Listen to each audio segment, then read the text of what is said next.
First three colour represent value of resistance. जो fourth colour होता है, फोर्थ कलर, ये तो फर्स्ट थ्री कलर है, फोर्थ कलर जो क्या है वो क्या रिप्रेजेंट करता है? Fourth colour represent tolerance. Tolerance means variation, percentage variation in its value. जो भी रेजिस्टेंस का वैल्यू उसमें कितना परसेंटेज वेरिएशन हो सकता है वो बताता है फोर्थ कलर। तो फोर्थ कलर हमें परसेंटेज वेरिएशन देगा। बोलो भाई ठीक है यहाँ तक? तो देखो कलर कोडिंग का क्या कन्वेंशन है, ये थ्री कलर के कॉरस्पॉन्डिंग कोड होते हैं। हर कलर जो भी हैं वो हम लोगों ने ऑलमोस्ट 10 पार्ट में समझो डिवाइड कर रखा है, कोड बना दिया, कोड जनरेट किया है। 0 1 2 3 4 5 6 7 8 9 10 1 मार्क्स का क्वेश्चन CBSE में भी पूछा जाता है, कई बार एंट्रेंस में भी पूछा गया है पहले। तो ये 1 0 1 ये जो 10 डिजिट्स हैं ये कॉरस्पॉन्डिंग टू सर्टेन कलर है। ये डिजिट रिप्रेजेंट कर रहे हैं कलर को, और इन्हीं के कॉरस्पॉन्डिंग जो कलर होंगे उसके हिसाब से हमारा इसका वैल्यू और टॉलरेंस होगा, वैल्यू होगा। ये जो फोर्थ कलर है जो कि टॉलरेंस बताता है, ये इसके लिए जो ऑप्शन होते हैं वो होता है गोल्ड कलर, सिल्वर कलर और नो कलर, यानी कलरलेस या बोलें no colour. Means fourth colour में, फोर्थ कलर के जो ऑप्शन हैं वो यही तीनों हैं। चाहे तो फोर्थ कलर होगा ही नहीं होगा मतलब कोई कलर नहीं है, जो बैकग्राउंड है वही रह गया, तीन ही दिखाई दे रहे हैं। तो अगर नो कलर है तो इसका मतलब वेरिएशन होगा इसके वैल्यू में 20% का। सिल्वर है अगर तो इसका मतलब 10% वेरिएशन होगा इस रेजिस्टेंस के वैल्यू में। गोल्ड है तो 5% का वेरिएशन होगा। ये कन्वेंशन है, ये याद रखने हैं।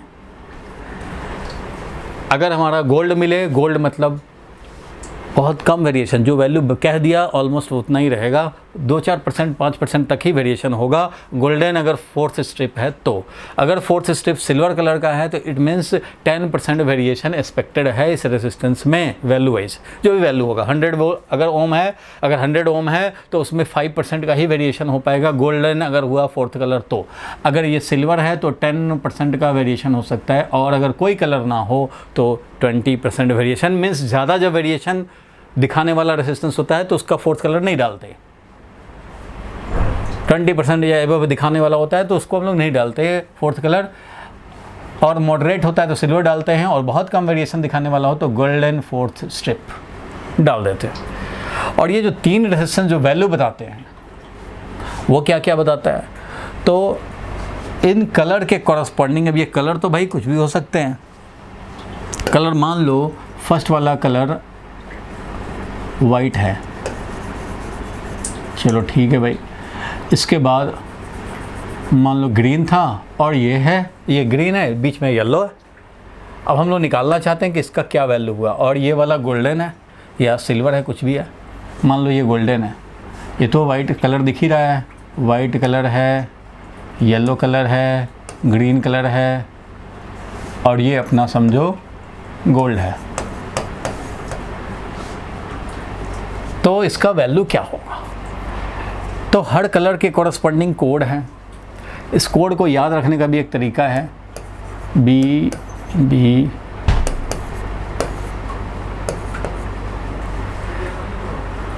P Roy of Great Britain had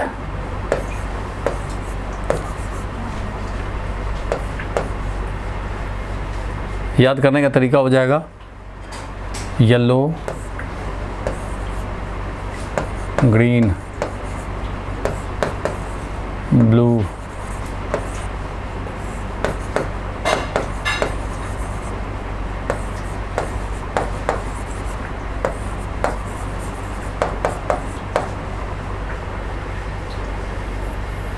ये है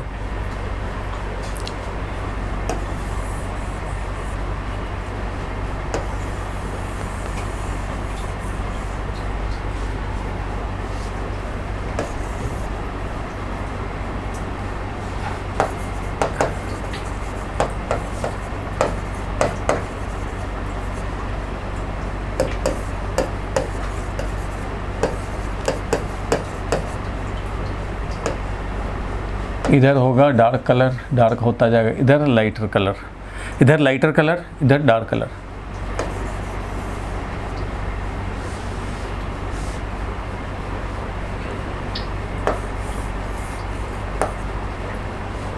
चलो हम लोग आगे बढ़ते हैं, ज़रा बात करें इस पे क्या होता है, ज़रा सब लोग ध्यान दें इधर। देखो ये 3 वैल्यूज़ कैसे बताएंगे, लिखना बंद करो और ज़रा इधर देखो। अगर इसका मैं वैल्यू लिखना चाहूँ इस रेसिस्टेंस की, तो रेसिस्टेंस को लिखेंगे, कितना वैल्यू लिखेंगे भाई, तो this resistance is equal to, first white है, वाइट मतलब 9 है, वाइट का मतलब 9 है, ठीक है भाई 9 लिखेंगे। Second colour yellow, yellow means 4, yellow means 4 लिख दिया। Multiplied by 10 raise to the power third colour, third colour का कोड, थर्ड है green, green green green means 5, तो 10 raise to the power 5। Plus minus variation, तो gold है 5%, तो plus minus 5% ऐसा लिखेंगे। तो ये हो गया resistance value. As per this colour coding ये है रेसिस्टेंस वैल्यू। इसमें फर्स्ट डिजिट देखो ये है फर्स्ट कलर, ये वाला हो गया सेकंड कलर, और ये वाला जो है वो है थर्ड कलर, और ये वाला है वो फोर्थ कलर स्ट्रिप बताएगा।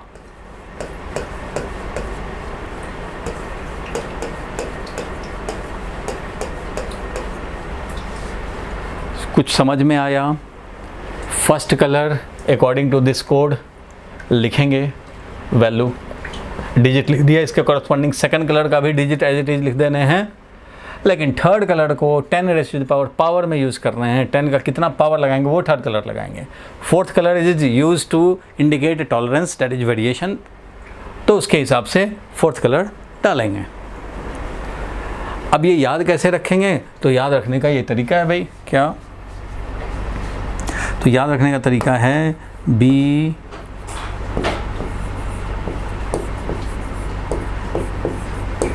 B Roy of Great Britain, Britain का स्पेलिंग भी मुझे नहीं पता, ग्रेट ब्रिटेन हैड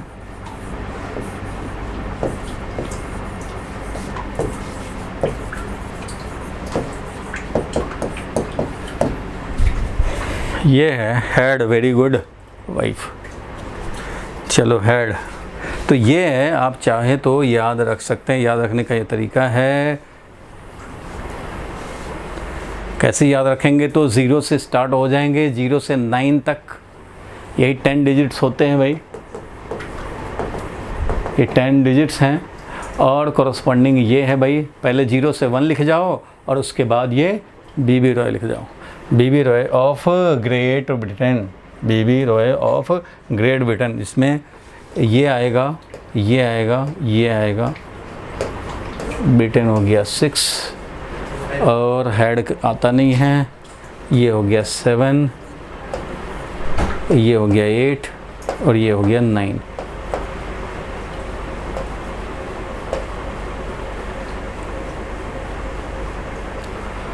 इस तरह से याद रख लेते हैं colour coding of carbon resistor.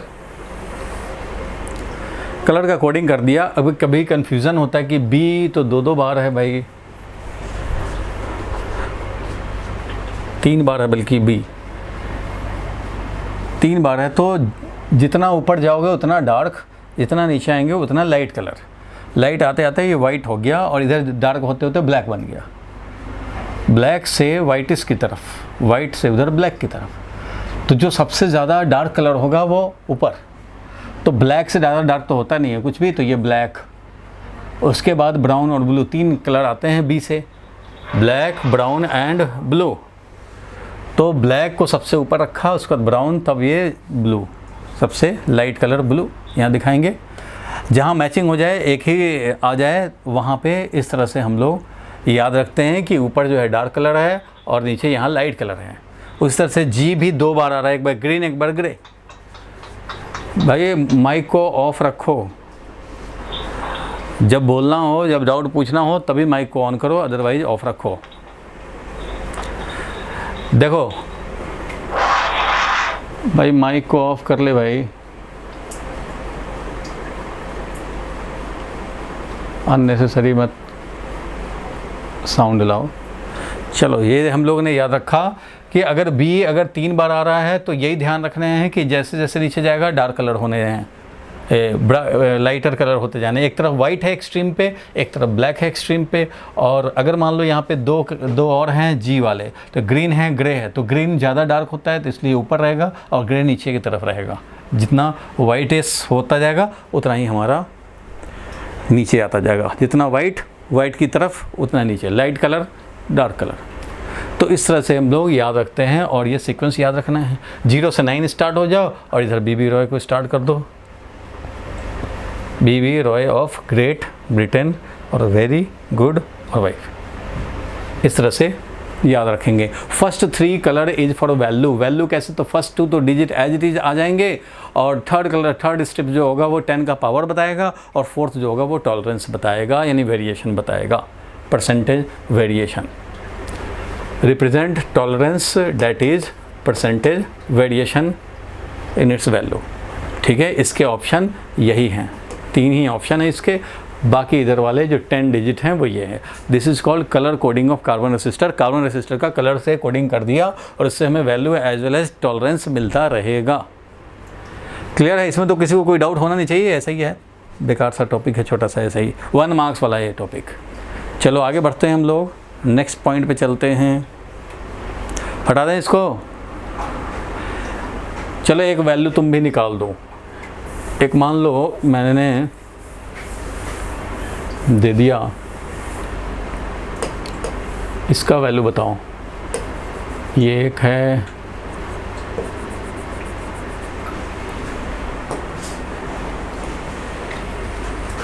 मान लो ये हमने पहला रेड दे दिया, ऐसे है। अब बताओ भाई इसका क्या हो जाएगा। फोर्थ कलर इसका मतलब नहीं है, 3 ही दिख रहा है, मतलब फोर्थ कलर नहीं है, तो इसलिए रेसिस्टेंस वैल्यू जो भी लिखोगे उसमें प्लस माइनस क्या करेंगे, तो 20% वेरिएशन डालेंगे। फर्स्ट डिजिट रेड है, वाइट है और ग्रीन है, देखो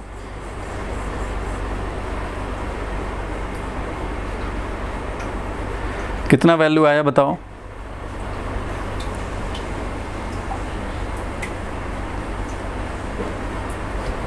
कितना वैल्यू आया वो बताने हैं।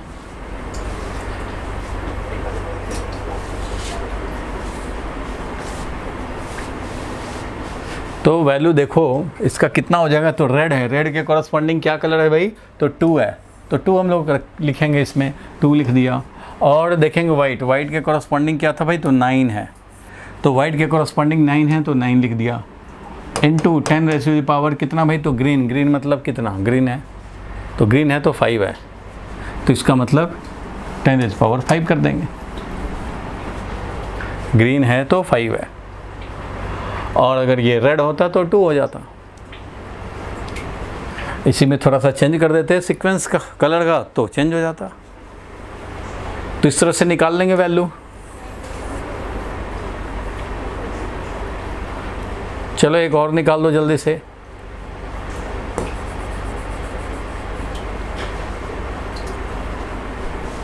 रेड है मान लो, एक दिखा देता हूँ,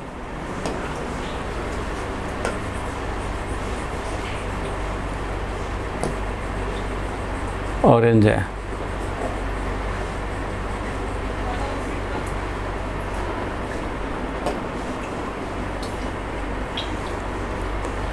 और ये मान लो हमने दे दिया सिल्वर, सिल्वर दे दिया। तो बताओ कितना हो जाएगा इसका वैल्यू। 3 साथ साथ होते हैं, फोर्थ वाला थोड़ा गैप दे करके होता है, तो ये सिल्वर डाल दिया, तो बताओ कितना हो जाएंगे अब।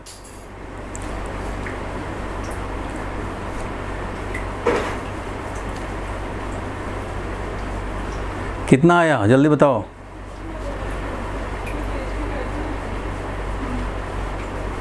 तो ऑरेंज है भाई, तो ऑरेंज का लिखेंगे कितना, तो फर्स्ट स्टेप है ऑरेंज मीन्स 3, वहाँ दिख रहा है। वाइट है, वाइट मीन्स 9। ये रफ में तुम्हें लिख लेना पड़ेगा, अगर भूल जा रहे हैं तो रफ में लिख लेंगे, पता लग जाएगा, उसी समय फटाफट लिखेंगे और काम बन जाएगा। खाली आपको ये सेंटेंस लिखने पड़ेंगे, सबका तो इसी में याद रहता है। और ये रेड का मतलब हो गया पावर 2, तो 10⁻² लिखोगे, प्लस माइनस सिल्वर है तो प्लस माइनस 10% लिखेंगे, मीन्स रेसिस्टेंस वैल्यू हो गया तुम्हारा कितना 3900 और प्लस माइनस 10%, तो ये वैल्यू हो जाएगा।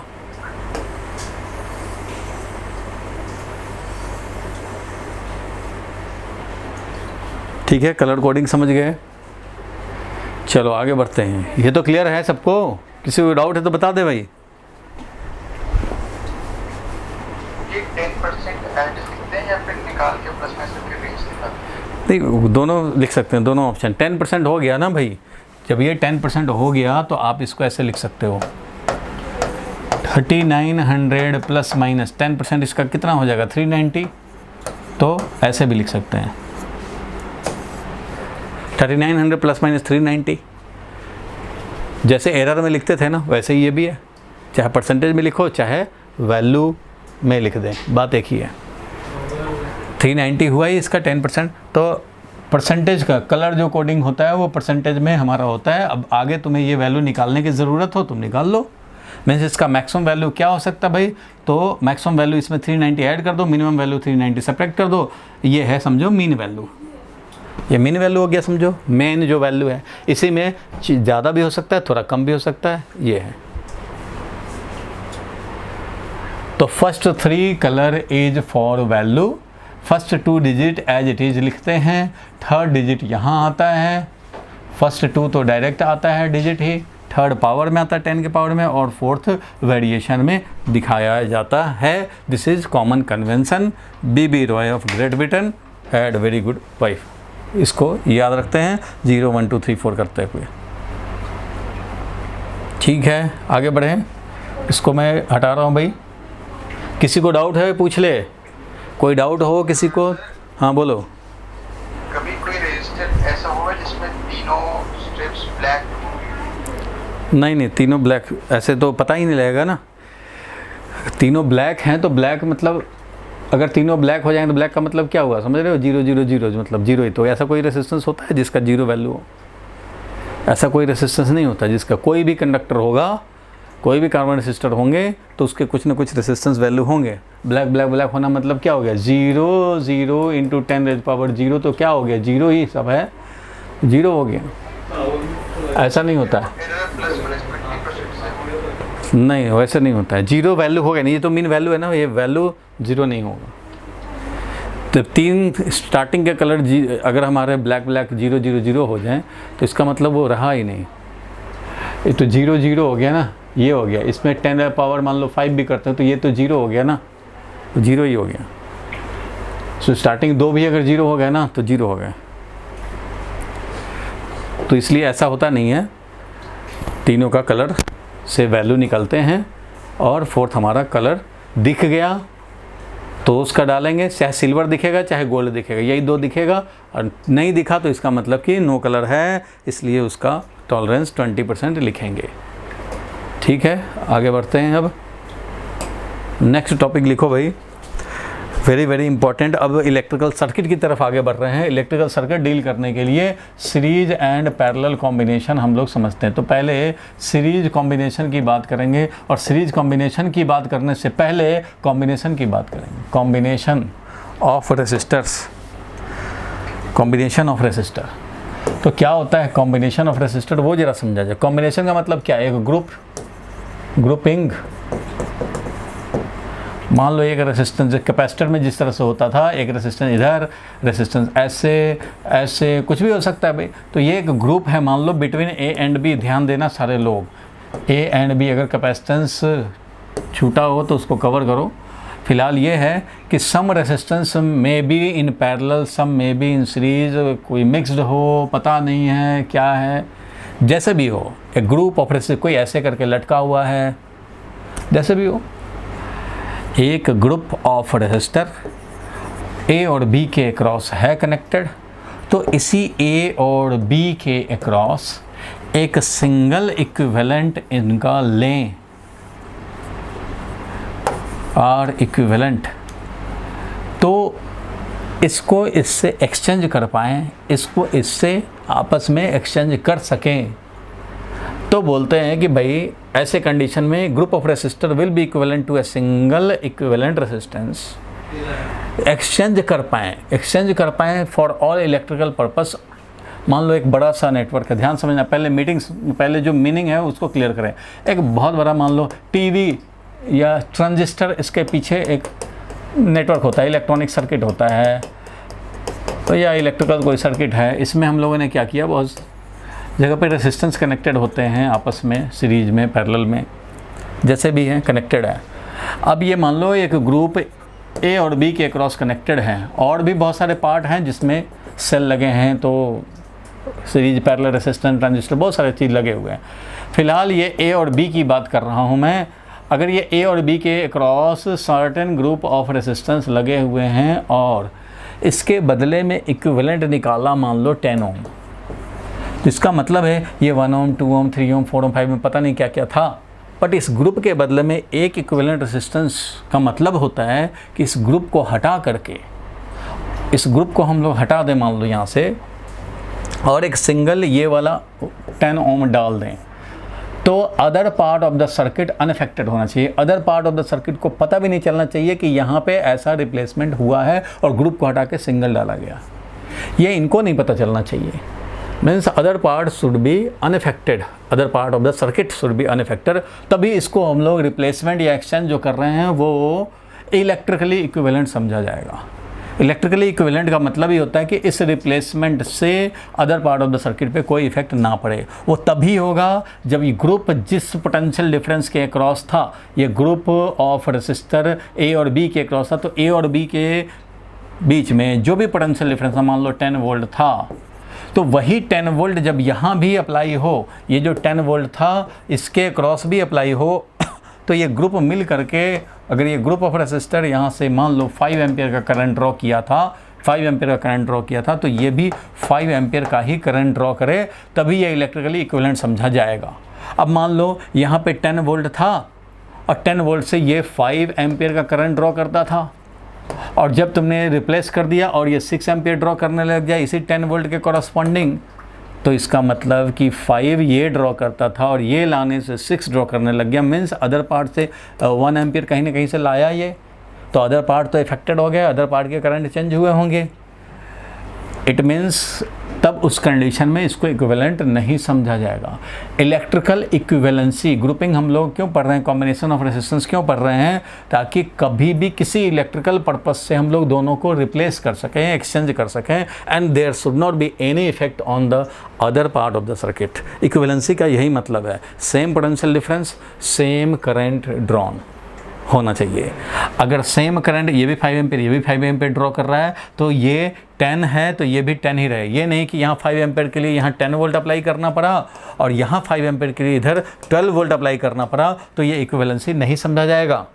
करंट तो सेम है बट पोटेंशियल डिफरेंस सेम नहीं रहा। सेम पोटेंशियल डिफरेंस पे सेम करंट, सेम करंट के कॉरस्पॉन्डिंग सेम पोटेंशियल डिफरेंस होना चाहिए ग्रुप के लिए और इक्विवेलेंट के लिए, तभी ये इक्विवेलेंसी अलाउड होगा, इलेक्ट्रिकल रिप्लेसमेंट अलाउड होगा with no other part affected. तो कॉम्बिनेशन और ग्रुपिंग ऑफ रेसिस्टर तुम लिख सकते हो, of resistances can be equivalent to a single resistance if same potential difference, if a same potential difference, that is cell, same potential difference तो cell से लगाते हैं, that is cell supplies same amount of current, same amount of current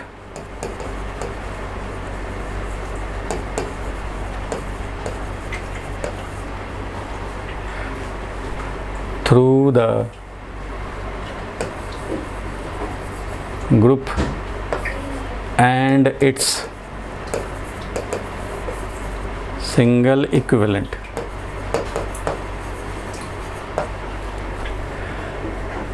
Combination or grouping of resistance can be equivalent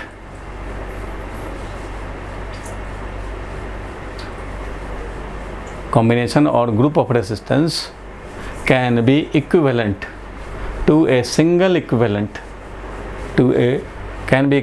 single resistance if same potential difference supplies same amount of current through the group and its single equivalent. तभी ये electrical equivalency समझा जाएगा।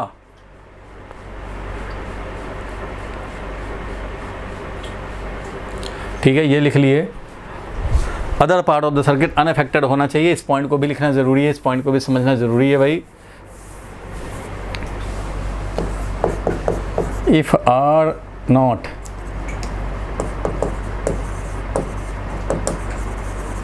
Is equivalent to a group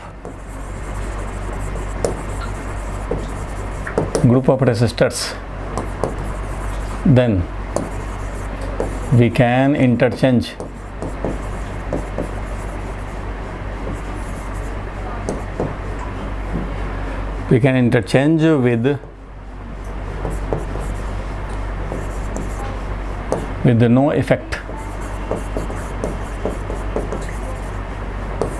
with no effect on other part of the circuit.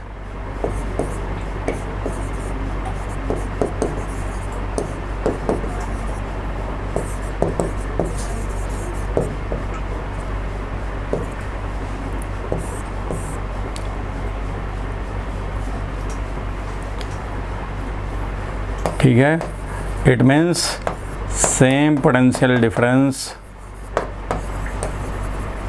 Same current, same potential difference हो तो same current, same current हो तो same potential difference,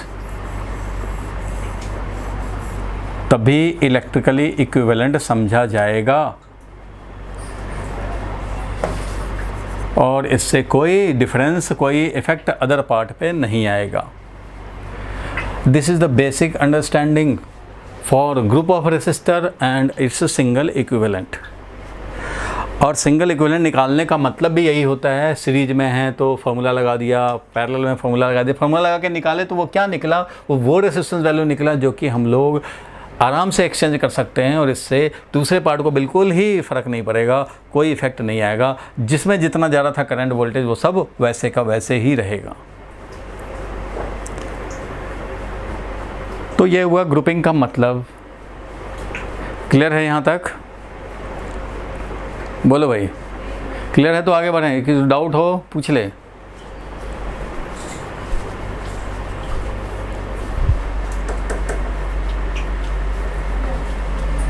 प्यांस,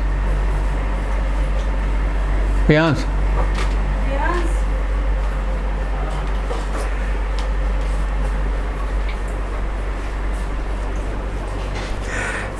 हाँ भाई,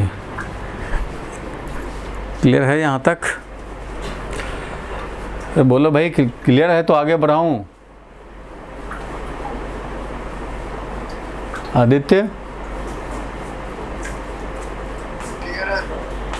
यार बहुत टाइम लगाते हो बोलने में भाई।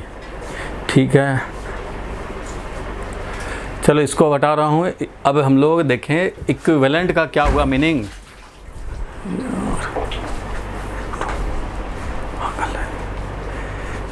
चलो देखो,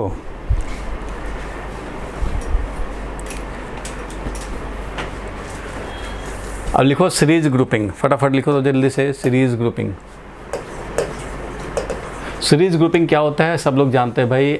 R1 है, R2 है, R3 है। R1 है भाई, R2 है, R3 है।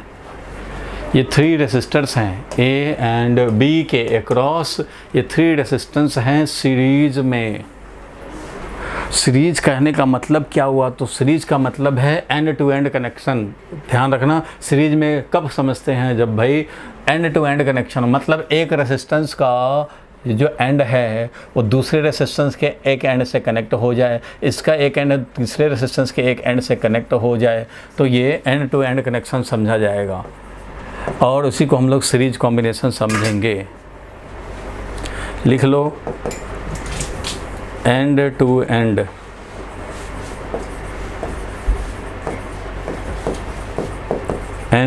Connection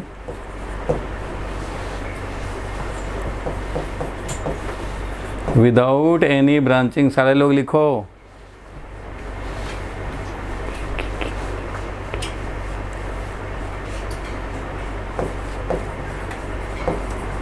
without any branching in between.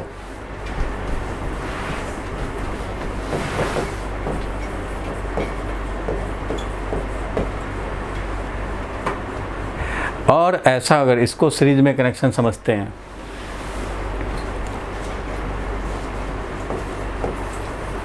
Series connection means end to end connection without any branching in between. और जब ऐसा होगा तो भाई कोई चांस ही नहीं है कि यहाँ का करंट यहाँ पे चेंज हो जाए, नहीं हो सकता। यहाँ पे अगर 2 कूलम पर सेकंड यानी 2 एम्पियर का करंट हो तो यहाँ भी 2 एम्पियर का ही, कोई ब्रांच ही नहीं है बीच में भाई, तो चेंज कैसे हो जाएगा? नहीं हो सकता। 2 एम्पियर यहाँ भी होगा, 2 एम्पियर यहाँ भी होगा, 2 एम्पियर यहाँ भी होगा भाई। मीन्स सेम करंट अगर यहाँ I है तो यहाँ भी वही I1 है तो I1, I है तो I, चलता रहेगा। तो end to end connection without any branching, connection देख के ही समझ जाएंगे। सीरीज में है, इफ सीरीज कनेक्शन, अगर हमारा सीरीज कनेक्शन हुआ है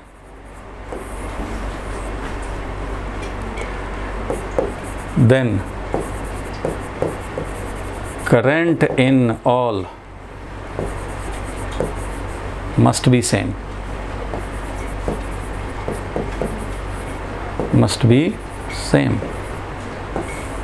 अगर सीरीज में हैं then current in all series resistances must be same, और करंट सब में सेम है तो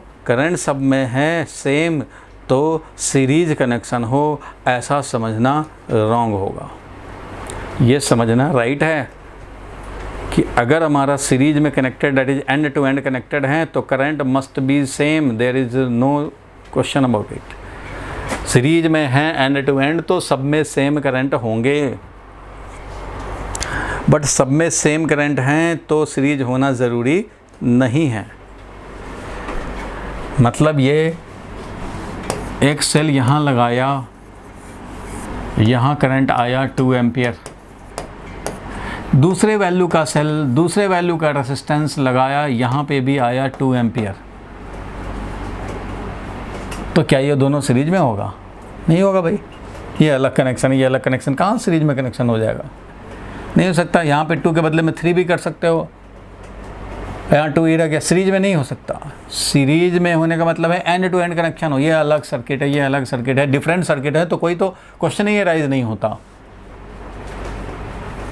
अब किसी के घर में ट्यूबलाइट है भाई, उसमें करंट चल रहा है 2 एम्पियर, रमेश के घर पे, सुरेश के घर में भी है रेसिस्टेंस, इसमें भी चल रहा है 2 एम्पियर, तो ये दोनों थोड़ी सीरीज में है।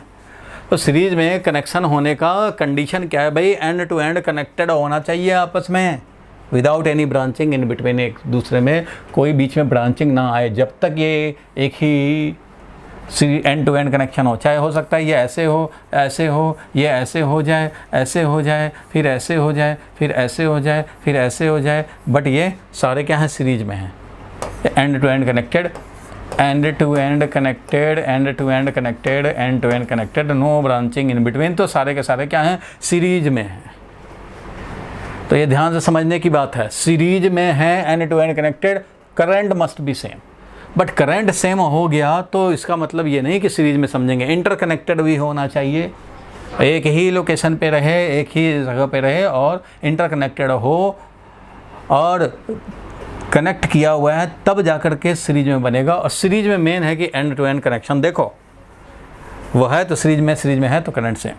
चलो इसका इक्विवेलेंट निकालेंगे। तो इसके इक्विवेलेंट निकालने के लिए एक रेजिस्टेंस हमने ले लिया, जो यहाँ A और B है वही समझो यहाँ A और B है, और जो यहाँ पोटेंशियल डिफरेंस अप्लाई करेंगे सेम पोटेंशियल डिफरेंस यहाँ पे भी अप्लाई करेंगे। तो यहाँ पे मान लो हमने पोटेंशियल डिफरेंस अप्लाई किया, मान लो पोटेंशियल डिफरेंस हमने अप्लाई किया, ये वैल्यू है V0, 10 वोल्ट हो 20 वोल्ट हो जो भी है V0 है। तो यहाँ पे भी तुम्हें V0 ही अप्लाई करना चाहिए, यहाँ पे भी हम लोग V0 ही अप्लाई करेंगे। यहाँ भी V0 अप्लाई किया, ठीक है, बहुत बढ़िया। तो V0 ही अप्लाई करें, मीन्स सेम वही 10 वोल्ट है यहाँ, वही 10 वोल्ट है यहाँ। अगर ये दोनों 10 वोल्ट ही अप्लाई करें, और ये अगर करंट ड्रॉ किया है I, तो ये भी करंट ड्रॉ करे I, ये भी same current I he draw करे, तभी तो इलेक्ट्रिकल इक्विवेलेंसी का मतलब समझा जाएगा। इलेक्ट्रिकल इक्विवेलेंसी कब समझा जाता है भाई? जब सेम पोटेंशियल डिफरेंस के corresponding same current drawn by the group, drawn by the single equivalent. तो अब इसके बदले में हम लोगों को डिराइव करने को आता है 2 मार्क्स 3 मार्क्स का, कि भाई सीरीज कॉम्बिनेशन के लिए इक्विवेलेंट फार्मूला डिराइव करो। तो कैसे डिराइव करेंगे तो वो देखो जल्दी से समझ लिया जाए। तो हमें पता है भाई कि current same, potential difference same, तभी होगा इक्विवेलेंट। तो ठीक है, तो यहाँ पे करंट I है, यहाँ भी करंट I है। यहाँ का पोटेंशियल डिफरेंस तो भाई हम लोगों ने पढ़ा है कि किसी भी रेसिस्टेंस के लिए जो पोटेंशियल डिफरेंस होता है I इंटू R होता है। किसी भी रेसिस्टेंस के लिए पोटेंशियल डिफरेंस होता है वो IR होता है। कोई एक रेसिस्टेंस जिसमें I करंट चल रहा हो तो पोटेंशियल डिफरेंस क्या होगा, चाहे ओमिक हो या नॉन ओमिक हो, potential difference V is equal to IR, V is equal to IR। Potential V मतलब पोटेंशियल डिफरेंस है भाई, V मतलब डेल्टा V, ये मत समझ लेना कि V मतलब ओनली पोटेंशियल, नहीं, V पोटेंशियल डिफरेंस को बोला जा रहा है। I इज इक्वल टू जो हम लोग लिखते हैं V बाई R, तो V क्या है एक्चुअली में पोटेंशियल डिफरेंस है डिवाइडेड बाई R। तो ठीक है भाई, इसके अकॉर्डिंगली बताओ फर्स्ट वाला जो है रेसिस्टेंस, इसके अक्रॉस का पोटेंशियल डिफरेंस मैं लिखना चाहता हूँ। तो फर्स्ट के अक्रॉस का पोटेंशियल डिफरेंस, यहाँ का मैं पोटेंशियल डिफरेंस लिखना चाहता हूँ भाई। तो यहाँ से करंट I चल रहा है, तो यहाँ का पोटेंशियल डिफरेंस जो V1 होगा वो होगा I इंटू R1। यहाँ पे जो पोटेंशियल डिफरेंस होगा, यहाँ पे मान लो जो पोटेंशियल डिफरेंस है ये हम लोग लिखना चाहें, तो यहाँ का पोटेंशियल डिफरेंस V2 जो होगा वो क्या होगा भाई, तो V2 होगा I इंटू R2। और यहाँ पे जो पोटेंशियल डिफरेंस होगा, ये पोटेंशियल डिफरेंस V3 वो कितना होगा, तो I इंटू R3 होगा, बिल्कुल होगा। और यहाँ का जो पोटेंशियल डिफरेंस है वो होगा पोटेंशियल डिफरेंस V, वो V0 ही होगा, क्योंकि यही है यहाँ पे। ऐसे भी लिख सकते हैं I इंटू R इक्विवेलेंट, ये V0 ही है पोटेंशियल डिफरेंस, ये पूरा का पूरा। क्यों भाई कि यहाँ पे करंट का वैल्यू अगर निकालोगे ना, तो करंट का वैल्यू होगा पोटेंशियल डिफरेंस V0 और डिवाइडेड बाई R इक्विवेलेंट। एक ही तो है, यही पोटेंशियल डिफरेंस, तो वो यही V अगर 10 वोल्ट है तो 10 वोल्ट इसके अक्रॉस है, यहाँ V अगर 10 वोल्ट है तो 10 वोल्ट इस ग्रुप के अक्रॉस है। हो सकता है इसमें से ये 2 वोल्ट हो, ये 3 वोल्ट हो, 5 वोल्ट, और ये 5 वोल्ट हो, तो 2 और 3 प्लस 5 मिल करके 10 वोल्ट बनेगा। वो 10 वोल्ट ये सेल है, ये अकेले 10 वोल्ट होल्ड करेगा। तो यहाँ पे मैं लिख सकता हूँ फॉर्मूला ऑब्टेन करने के लिए क्या भाई, तो समझते चलना है कि कौन सा स्टेप क्यों ले रहे हैं। From the concept of equivalency, concept of equivalency, equivalency का क्या कॉन्सेप्ट था भाई, यही था same potential difference same current drawn. तो from the concept of equivalency, same current drawn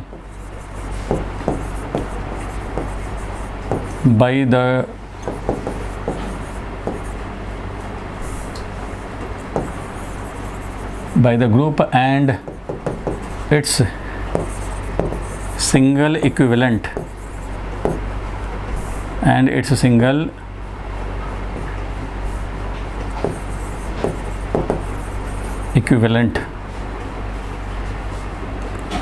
implies potential difference will also be same।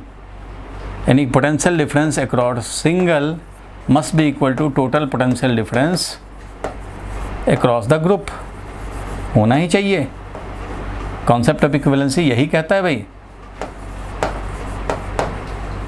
तो मैं यहाँ लिख सकता हूँ ये सिंगल के अक्रॉस तो V0 था, वो ज़रूर ग्रुप के अक्रॉस है V1 plus V2 plus V3, पूरे ग्रुप के अक्रॉस ये है पोटेंशियल डिफरेंस। तो ये ज़रूर सेम होना चाहिए अगर कॉन्सेप्ट ऑफ इक्विवेलेंसी होल्ड करना है और इनको इंटरचेंजेबल बनाना है इलेक्ट्रिकली। तो V0 का वैल्यू है यहाँ पे I इंटू आर इक्विवेलेंट, यहाँ पे V1 का है I इंटू R1, यहाँ क्या हो जाएगा भाई I इंटू R2। कैंसिल क्या होगा, क्या कैंसिल होगा भाई, I कॉमन लेके कैंसिल, और यहाँ से हमें मिल जाएगा, क्या मिल जाएगा भाई, तो R equivalent is equal to R1 plus R2 plus R3। इस तरह से मिल जाएगा इक्विवेलेंट। मीन्स और भी अगर रेसिस्टेंस होते तो क्या मिल जाता, तो सबको भाई हमें ऐड करने होते।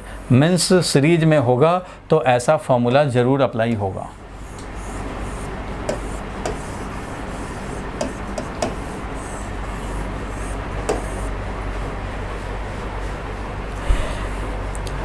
Concept of equivalency says same current drawn है तो पोटेंशियल डिफरेंस भी across the group and the single must be same, इसलिए ये होना चाहिए। इसलिए हमने ये लिखा इक्वेशन, और इससे हमें आई कैंसिल होता नज़र आया, सबका आई कॉमन लेकर के कैंसिल हो गया और आर इक्विवेलेंट का फॉर्मूला हमें मिल गया। This is series combination. और सीरीज कॉम्बिनेशन को पहचानने के लिए करंट नहीं देखते हैं, देखते क्या हैं, कनेक्शन देखते हैं। देखते क्या हैं, connection, end to end connected हो, कोई ब्रांचिंग इन बिटवीन नहीं हो, तो वो समझे जाएंगे सीरीज में। और सीरीज में है तो कोई रेजिस्टेंस डिफरेंट करंट रख ही नहीं सकता, क्योंकि कोई ब्रांचिंग ही नहीं है। सीरीज है तो ब्रांचिंग नहीं है तो all current must be same. बोलो क्लियर है यहाँ तक? बोलो प्रज्ञा क्लियर है?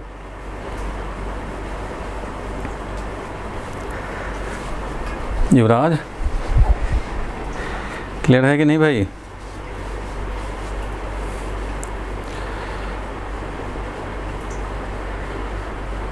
बताओ भाई, कोई डाउट है जिसको पूछ ले भाई, डाउट है वो पूछ ले। चिराग क्लियर है यहाँ तक?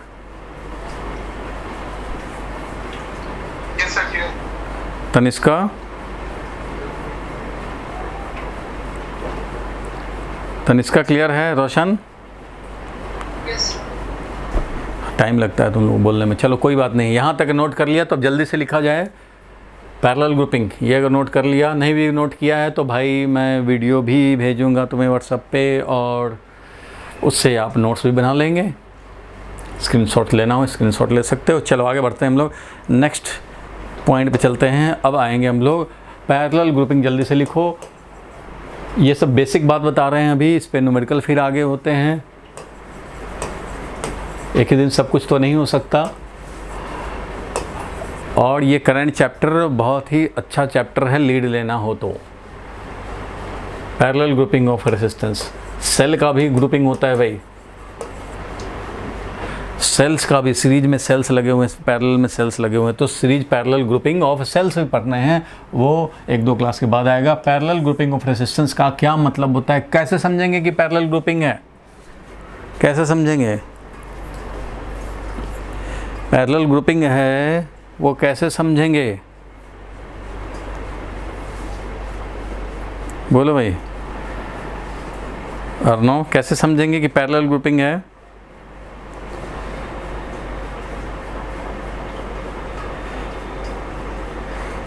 नहीं पता।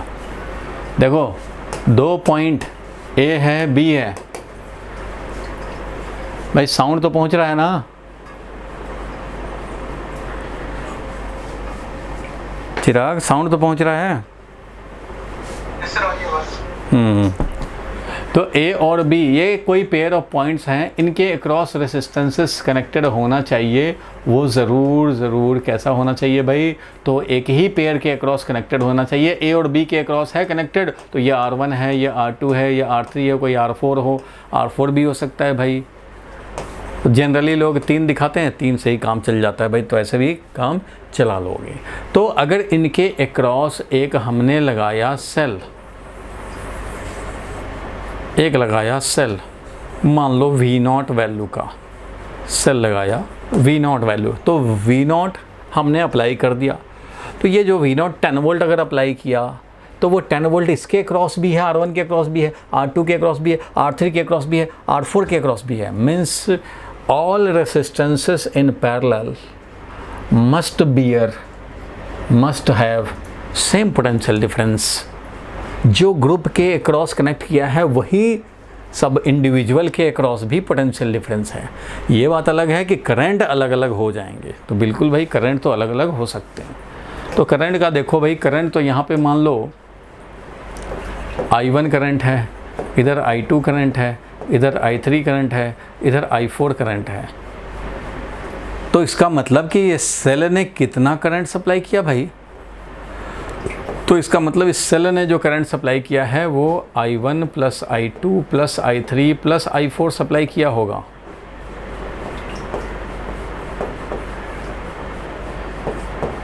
मान लो ये अगर I0 करंट सप्लाई कर रहा है तो this I0 is equal to I1 plus I2 plus I3 plus I4।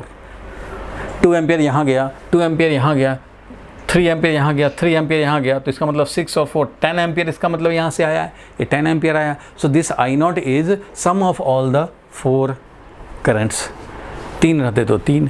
तो चलो अब इसके बदले में अगर हम लोग एक इक्विवेलेंट लिखते हैं, इसके बदले में अगर एक इक्विवेलेंट लिखते हैं तो ये इक्विवेलेंट रेसिस्टेंस जो होगा, ये जो इक्विवेलेंट रेसिस्टेंस, इन चारों के बदले में एक इक्विवेलेंट रेसिस्टेंस जो R इक्विवेलेंट आया वो वही A, वही B और वही पोटेंशियल डिफरेंस V0 जब कनेक्टेड हो तो उस कंडीशन में करंट ये कितना ड्रॉ करना चाहिए, जितना इस ग्रुप ने किया है। इस ग्रुप ने कितना किया है? इस ग्रुप ने कितना करंट ड्रॉ किया है? I0 करंट ड्रॉ किया, तो ये भी अकेले I0 ही ड्रॉ करे, तभी ये इक्विवेलेंट समझे जाएंगे। इक्विवेलेंसी का मतलब ही है same potential difference means same current. ऐसे लिख देता हूँ, इक्विवेलेंसी का मतलब है same potential difference, same current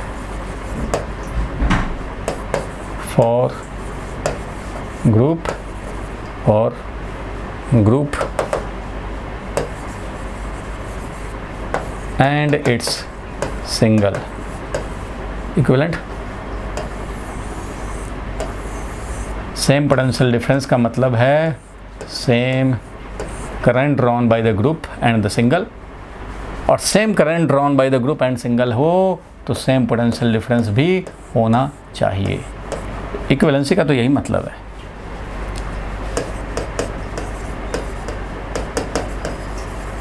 equivalency का यही मीनिंग है।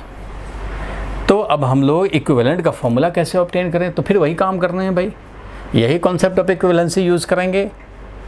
जब हमारा पोटेंशियल डिफरेंस अप्लाई, देखो यहाँ करंट जो है ना डिस्ट्रीब्यूट हुआ, इसलिए करंट पे इक्वेशन लिखना है। करंट देखो डिस्ट्रीब्यूट हो गया, मतलब डिस्ट्रीब्यूट हो गया तो भाई ये सारा मिलकर जो I0 है वही है I0 होगा।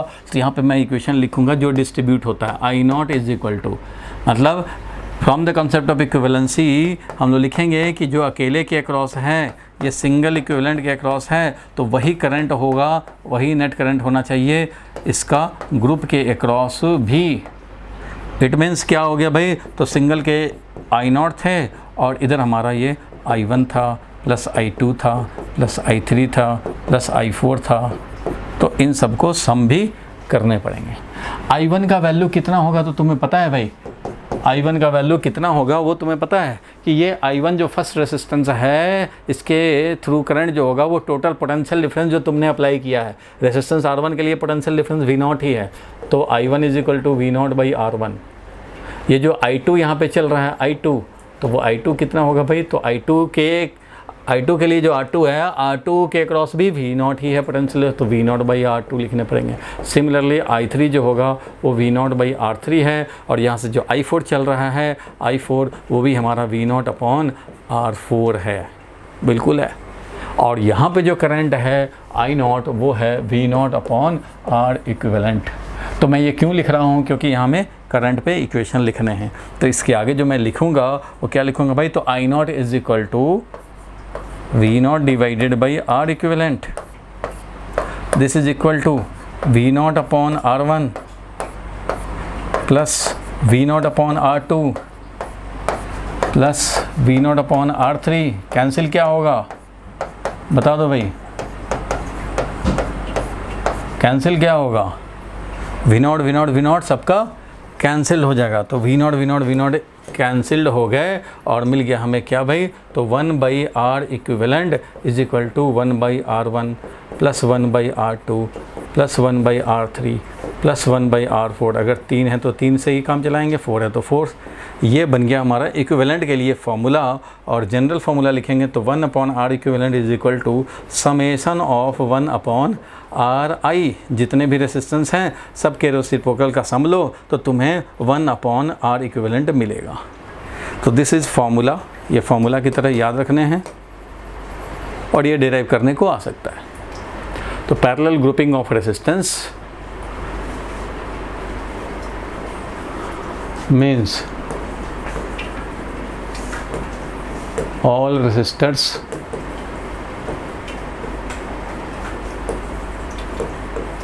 connected across same potential difference, connected across same potential difference।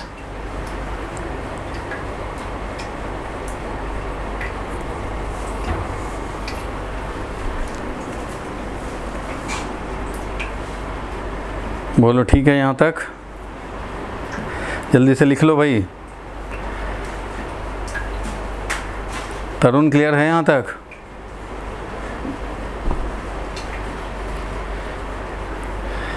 रोशन बोलो भाई, कोई डाउट है तो बताओ।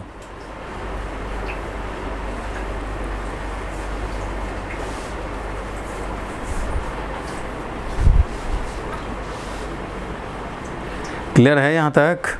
चिराग बोलो भाई, चिराग क्लियर है?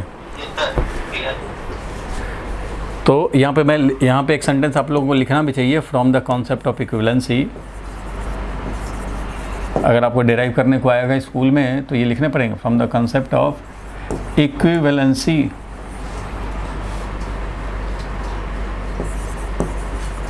Group and single equivalent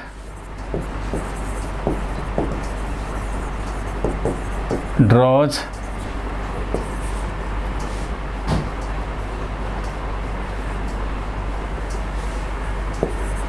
same current if connected across same potential difference।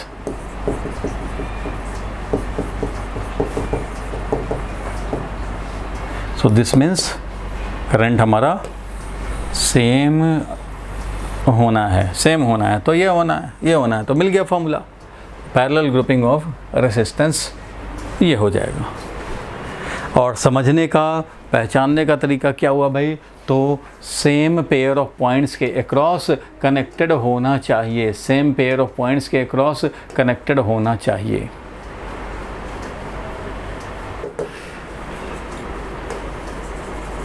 Resistance resistance resistance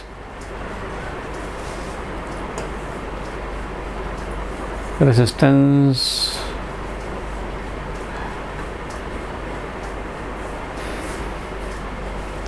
शायद आप परेशान हो जाएं, चलो इतना ही करता हूँ।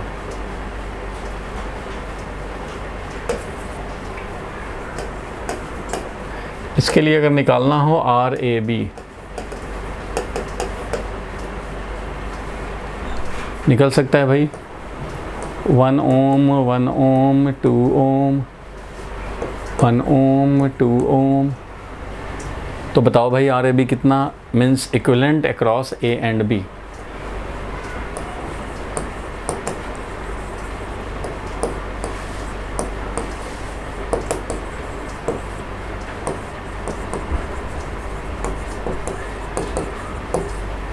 ए और बी के क्रॉस का इक्विवेलेंट रेजिस्टेंस हम लोग निकालेंगे। कैसे निकालेंगे भाई, देखते हैं हम लोग।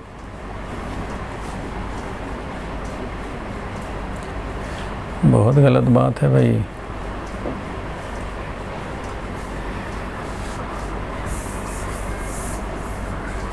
देखो भाई, ये कम से कम हम लोग देख सकते हैं, ये वाला दोनों सीरीज में हैं, वो साफ साफ दिख रहा है भाई, सीरीज में है। क्यों? क्योंकि ये दोनों एंड टू एंड कनेक्टेड हैं विदाउट एनी ब्रांचिंग। इनके बीच में थोड़ी ब्रांचिंग है, नहीं है। हाँ, ये वाला सीरीज में नहीं समझेंगे क्योंकि बीच में ब्रांचिंग आ गया। तो ये दोनों सीरीज में हैं और ये दोनों भी अलग से सीरीज में हैं, तो ये भी सीरीज में हैं। तो क्या करें, दोनों सीरीज वाले को एक साथ कर देते हैं भाई। तो इक्विवेलेंट यहाँ पे ड्रॉ करें, ए पॉइंट से चले एक रेसिस्टेंस, ये 1 ओम सीरीज में होता है। सीरीज में तो भाई R1 + R2 हो जाता है। तो सीरीज में R1 + R2 1 ओम + 1 ओम क्या कर देंगे, 2 ओम हो गया भाई। और इधर से जो ये 2 ओम है वो एज इट इज़ ये वाला लिख दिया हमने। और अब मान लो यहाँ पे पॉइंट ले लेते हैं ये P, तो ये P पॉइंट है और P पॉइंट के बाद क्या है, तो 2 रेसिस्टेंस हैं, वो दोनों आपस में सीरीज थे, 1 ओम और 2 ओम। 1 ओम और 2 ओम का हो गया 3 ओम और ये पॉइंट है B। अब तुम देखोगे भाई, तुम्हें दिख रहा है, सबको पता लग रहा है कि ये वाला दोनों अब पैरेलल में है। क्यों भाई?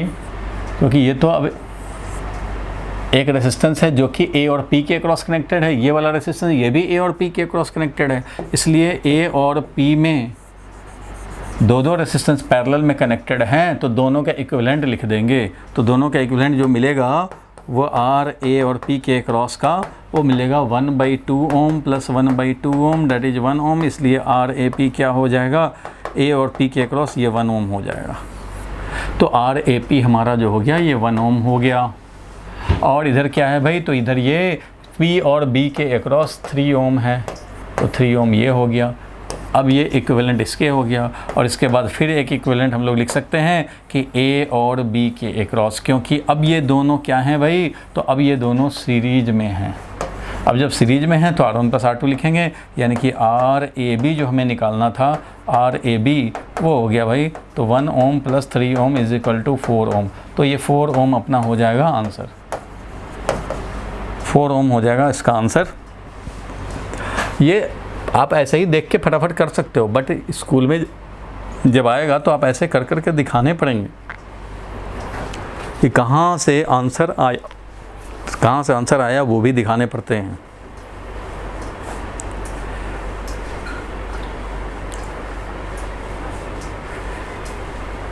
बोलो भाई, ठीक है यहाँ तक? रोशन समझ में आया?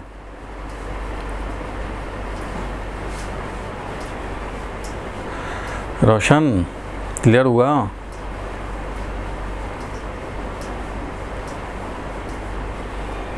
तरुण क्लियर है? आगे बढ़ें?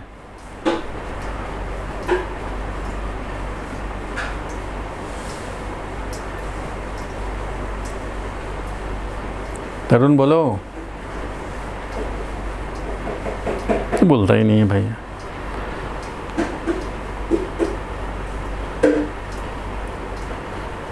चिराग आगे बढ़ा जाए?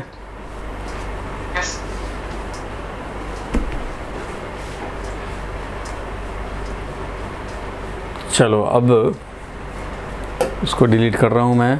समझ गए होंगे, किसी को डाउट है तो पूछ ले भाई, नहीं तो मैं इसको अब क्लियर कर रहा हूँ। सीरीज पैरेलल समझ गए, तो अब एक और टर्म होता है व्हीटस्टोन ब्रिज। तो व्हीटस्टोन ब्रिज भी देख लिया जाए फटाफट, क्योंकि अभी टाइम है। तो व्हीटस्टोन ब्रिज लिखो नेक्स्ट टॉपिक। और क्वेश्चन हम लोग मिसलेनियस करेंगे, मिक्स करके करेंगे। अभी तो छोटे छोटे कॉन्सेप्ट है जो वो पहले समझ लें, क्योंकि ये छोटे से कॉन्सेप्ट पे बहुत ज़्यादा क्वेश्चन नहीं हो सकते। तो अभी हम लोग लिखेंगे व्हीटस्टोन ब्रिज।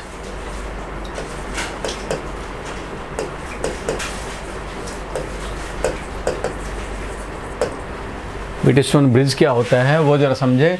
तो इलेक्ट्रिकल सर्किट में व्हीटस्टोन ब्रिज तब समझा जाता है जब ए पॉइंट है, मान लो ए और बी के क्रॉस हम लोग व्हीटस्टोन ब्रिज समझते हैं जब एक रेसिस्टेंस ऐसे कनेक्टेड हो, फिर ये रेसिस्टेंस आपस में फिर आकर के बी पॉइंट से कनेक्ट हो गए। फिर एक और रेसिस्टेंस यहाँ से बी पॉइंट पे कनेक्ट हो गया और इन दोनों के बीच में एक रेसिस्टेंस अलग। तो ये है बीच का रेसिस्टेंस, मान लो R5, और ये सबको दिखा दिया R1, R2, R3, R4। तो ऐसे स्ट्रक्चर को बोलते हैं कि भाई A और B के अक्रॉस तुम्हारा व्हीटस्टोन ब्रिज है। ये समझते हैं कि A और B के अक्रॉस व्हीटस्टोन ब्रिज है। अब ये व्हीटस्टोन ब्रिज बैलेंस्ड भी हो सकता है और अनबैलेंस्ड भी हो सकता है। बैलेंस होने का मतलब है M पॉइंट जो यहाँ दिख रहा है और ये N पॉइंट। बैलेंस का मतलब क्या है भाई? तो M पॉइंट और N पॉइंट के बीच का पोटेंशियल डिफरेंस, M और N में कोई पोटेंशियल डिफरेंस ना हो। सेल लगाया मान लो हमने, तो देखो इफ़ बैलेंस ब्रिज, इसके साथ हम लिख सकते हैं if the Wheatstone bridge is balanced,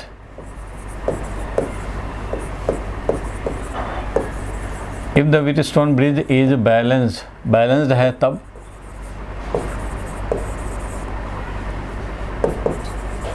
then V at point M is equal to V at point N। Potential जो होगा वो दोनों सेम होगा M पे और N पे। इट मीन्स VMN, M और N के क्रॉस का जो पोटेंशियल डिफरेंस होगा VM minus VN, that will be equal to 0। Potential difference will be 0। और ये क्या है, कौन सा पोटेंशियल डिफरेंस है भाई? तो ये है potential difference between bridging element. Potential difference for the bridging element. Bridging element कौन है यहाँ पे? तो ये ब्रिज कर रहा है दो, ये पाथ के बीच में ब्रिज, तो ब्रिजिंग एलिमेंट इज R5। तो ऐसा व्हीटस्टोन ब्रिज, एक पाथ ये हो गया, करंट अगर यहाँ से चलेगा ऐसे, सेल से जब करंट निकलेगा, करंट ऐसे जाएगा तो यहाँ पे आएगा तो दो पाथ हो जाएंगे भाई। कुछ करंट इधर जाएंगे I1, कुछ करंट इधर जाएंगे I2। इसका मतलब ये है I1 plus I2। I1 plus I2 current आया, I1 उधर चला गया, I2 इधर चला गया। यहाँ का पोटेंशियल सेम है, तो हम लोग रेसिस्टेंस R5 के अक्रॉस जो करंट निकालना चाहेंगे तो वो होगा potential difference divided by resistance. Potential difference कौन सा भाई? तो वही M और N के अक्रॉस कनेक्टेड है। R5 कहाँ है? M और N के अक्रॉस कनेक्ट, तो वो potential difference divided by resistance होगा करंट थ्रू R5। लेकिन अगर बैलेंस है तो ये 0 हो जाएगा पोटेंशियल डिफरेंस, तो 0 हो जाएगा तो हमारा करंट भी 0 हो जाएगा। इफ़ बैलेंस्ड ब्रिज, ये तभी होगा जब हमारा बैलेंस्ड ब्रिज है तब, अदरवाइज नहीं होगा।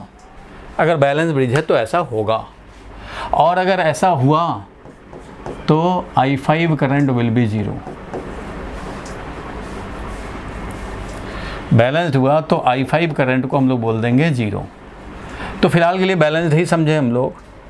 बैलेंस के लिए कंडीशन ऑब्टेन करना है हम लोगों को। तो देखो पोटेंशियल डिफरेंस सेम हुआ तो उस कंडीशन में potential difference for the bridging element is 0। 0 हो जाएगा अगर बैलेंस हुआ तो। देन दिस एलिमेंट, ऐसे कंडीशन में ये जो एलिमेंट है ब्रिजिंग एलिमेंट बिकम्स यूजलेस। क्यों यूजलेस हो गया भाई? क्योंकि यहाँ जो बल्ब था वहाँ पे करंट ही नहीं हुआ, तो बल्ब ग्लो नहीं करेगा। बल्ब ग्लो नहीं करेगा तो बल्ब होना बेकार है, वहाँ पे कनेक्टेड होना, तो यूजलेस हो जाएगा। और यूजलेस होगा तो इसको डिस्कार्ड भी कर सकते हैं। अगर ये यूजलेस ही है, यहाँ पे बल्ब लगाया, बहुत अच्छा कॉस्टली ख़रीद करके बल्ब लगाया और इसमें करंट ही नहीं पास हो रहा है, बल्ब ग्लो ही नहीं कर रहा है, तो भाई हटा लो यहाँ से, कहीं और लगाओ जहाँ यूज़ होगा। यहाँ यूजलेस है तो यहाँ से हटा देंगे। अगर इसको हटा सकते हैं इक्विवेलेंट, कोई डिफरेंस नहीं आएगा। और अगर हटा सकते हैं तो ये वाला एक सीरीज में हो जाएगा। इस तरह से अगर ये हटा पाएँ यूजलेस हो जाएगा, hence neglected, hence can be ignored. इसको हम लोग इग्नोर भी कर सकते हैं, can be ignored from the circuit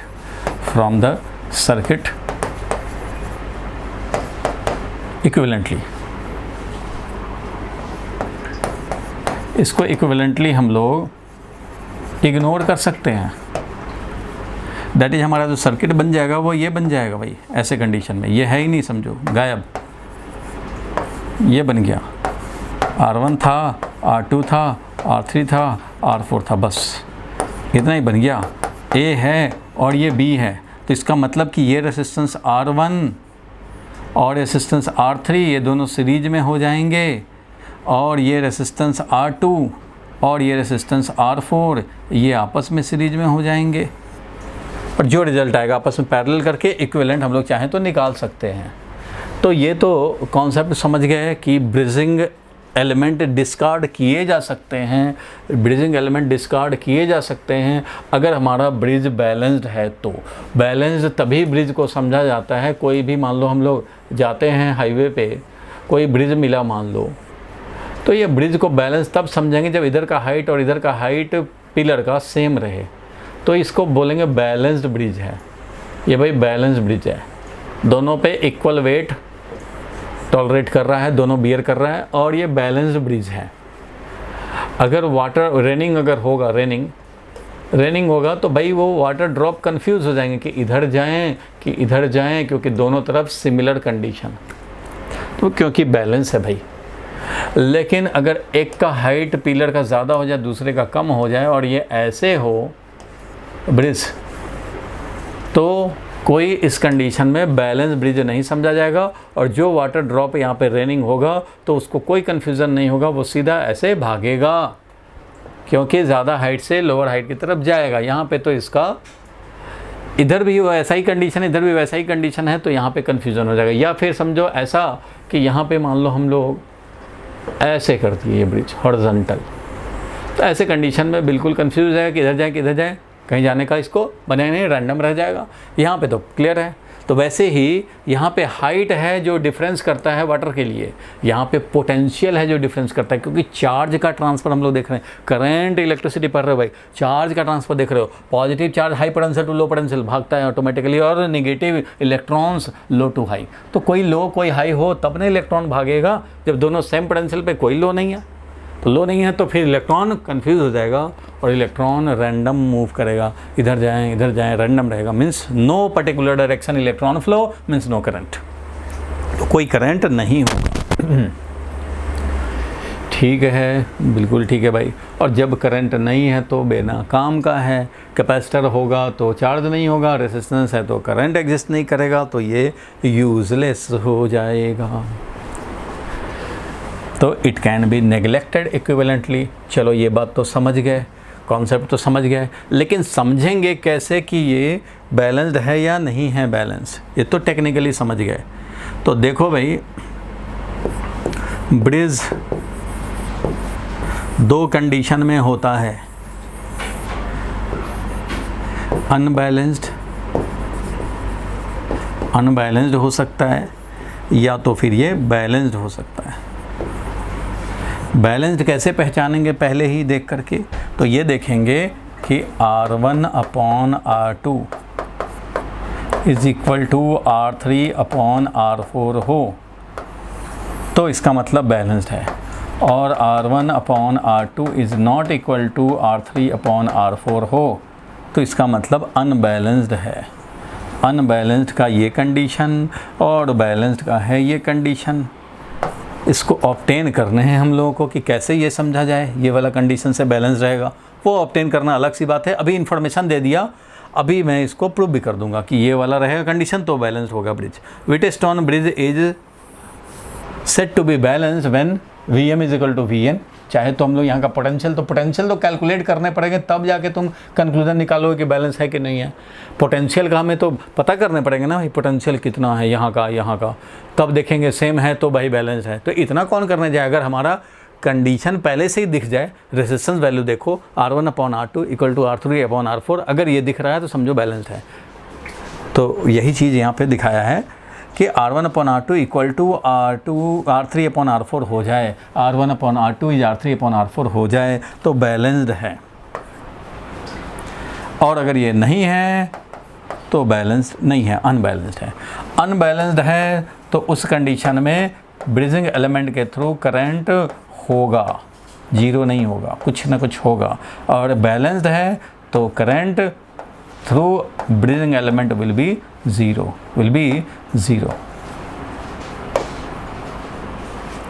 balanced हुआ तो करंट हो गया हमारा 0। चलो यहाँ तक तो क्लियर है। अब मुझे कंडीशन ऑब्टेन कर देने हैं, यही ना भाई चिराग? अब तो कंडीशन ही ऑब्टेन करने हैं। एकता बोलो, अब तो कंडीशन ही ऑब्टेन करने हैं कि ये कंडीशन में कैसे समझा जाए। चिराग बोलो, आगे बढ़ूं? तो यहाँ तक क्लियर है कॉन्सेप्ट। अब मैं तुम्हें ये दिखा रहा हूँ, ये नोट कर लो कि कैसे समझेंगे कि ये बैलेंस है। तो ये है समझने का तरीका, लेकिन ये ऑब्टेन कहाँ से हुआ वो मैं दिखा रहा हूँ। तो क्वेश्चन लिख सकते हैं हम लोग, एक क्वेश्चन लिखो भाई, क्वेश्चन लिख सकते हो, obtain balance condition for Wheatstone bridge. ये तो हमने इंट्रोडक्टरी बात बता दी, इंट्रोडक्टरी बात बता दिया कि ब्रिज किसको बोलते हैं, बैलेंस क्या होगा और अनबैलेंस्ड है तो क्या होगा। लेकिन अब तुम्हें बैलेंस कंडीशन ऑब्टेन करने हैं। 3 मार्क्स का क्वेश्चन पूछ दिया जाता है। तो क्वेश्चन है obtain balance condition, obtain balance condition for Wheatstone bridge. ठीक है भाई, ऑब्टेन किया जाए। तो देखो हम लोग लिखेंगे कि अगर ये बैलेंस्ड है,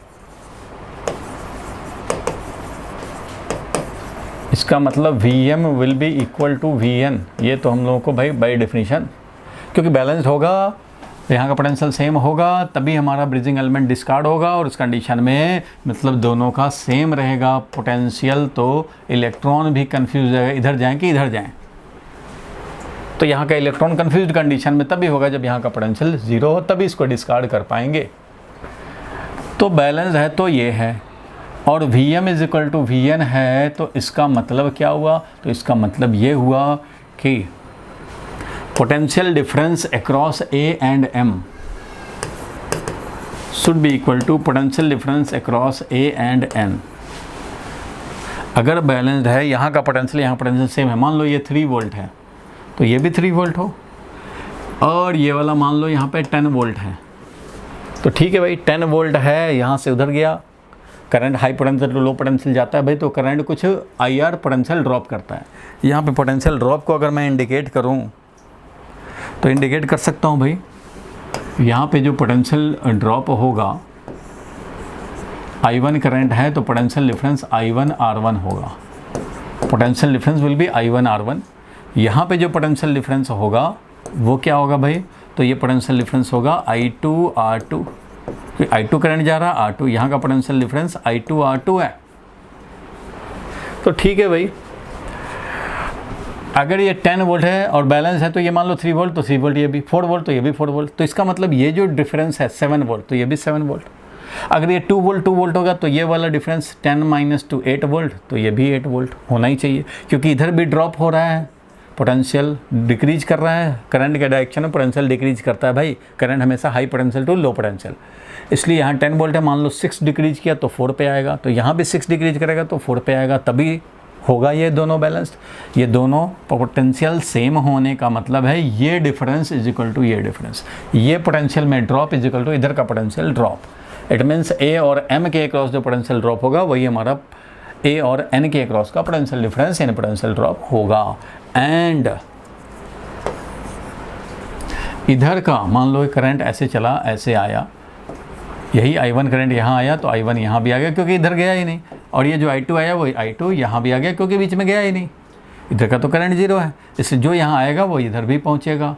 तो ठीक है भाई, तो 3 वोल्ट है, इधर 3 वोल्ट, इधर करंट आ रहा है, इधर मान लो ये 1 वोल्ट है, अगर ये 1 वोल्ट है उससे तो कम ही होना है क्योंकि करंट ऐसे आ रहा है, तो 3 वोल्ट और 1 वोल्ट में डिफरेंस हो गया 2 वोल्ट का, तो यहाँ पोटेंशियल डिफरेंस 2 वोल्ट, तो ये भी होना चाहिए 2 वोल्ट, तभी तो भाई ये दोनों सेम होने का मतलब है ये ड्रॉप इक्वल टू ये ड्रॉप और ये ड्रॉप इक्वल टू ये ड्रॉप, मतलब VMB is equal to VNB, ये भी होना चाहिए।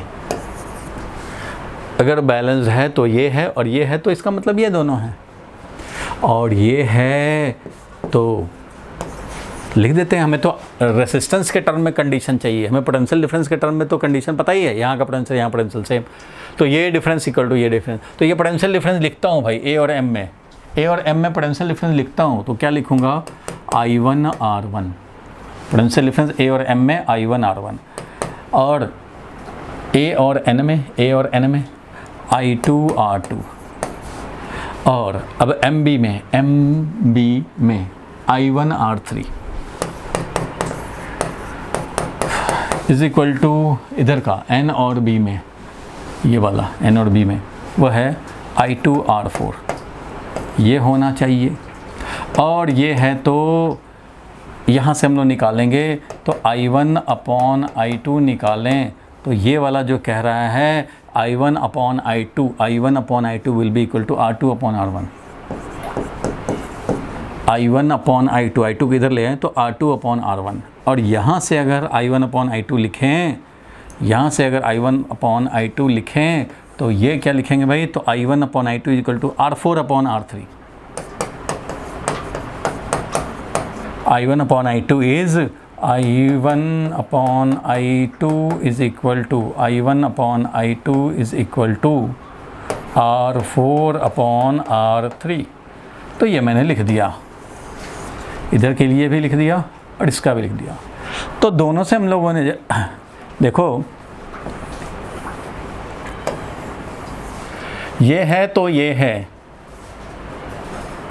और ये है तो ये है, और ये है तो दोनों तो I1 अपॉन I2 दे रहा है, तो इसका मतलब ये है, और it means I1 upon I2 का वैल्यू है R2 upon R1 is equal to R4 upon R3, या इसको रेसिप्रोकल कर दें तो R1 upon R2 is equal to R3 upon R4 होगा।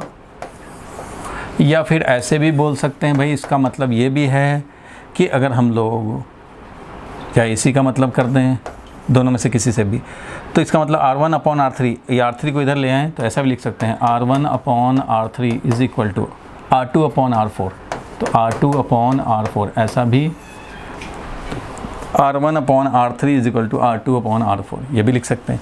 तो इसको इंटरप्रेट करें इस पे, तो R1 अपॉन R2 इधर वाले का ratio is equal to R3 upon R4 इधर वाले का रेशियो, R1 अपॉन R3 ऊपर का ratio is equal to R2 upon R4 नीचे का रेशियो R2 अपॉन R4। मतलब व्हीटस्टोन ब्रिज अगर ऐसे हुआ तो आपको क्या देखने हैं भाई, आपको ये देखने हैं कि ये अपॉन ये इज इक्वल टू ये अपॉन ये हो, या तो ये अपॉन ये इज इक्वल टू ये अपॉन ये हो, तो ब्रिज इज बैलेंस्ड।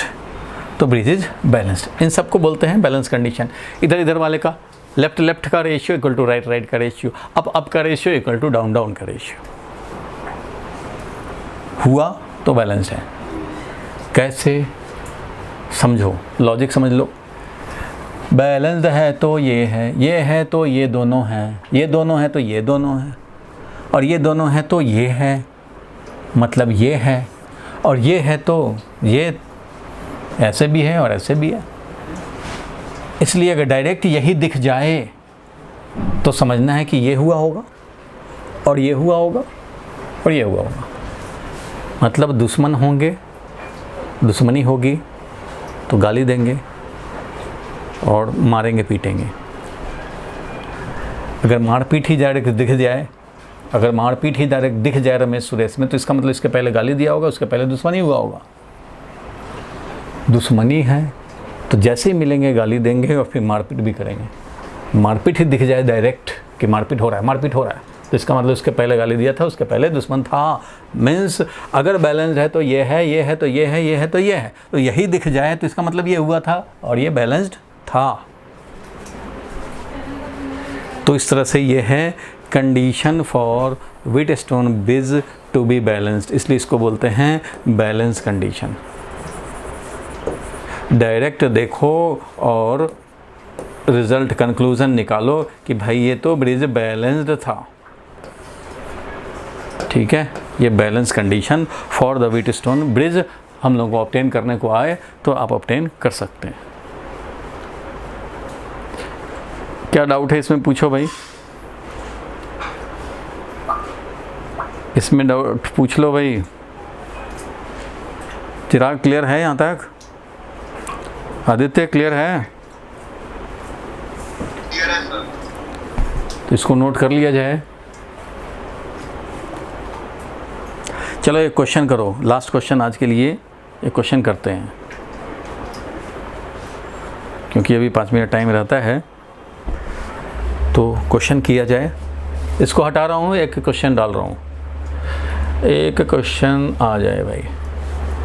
देखो,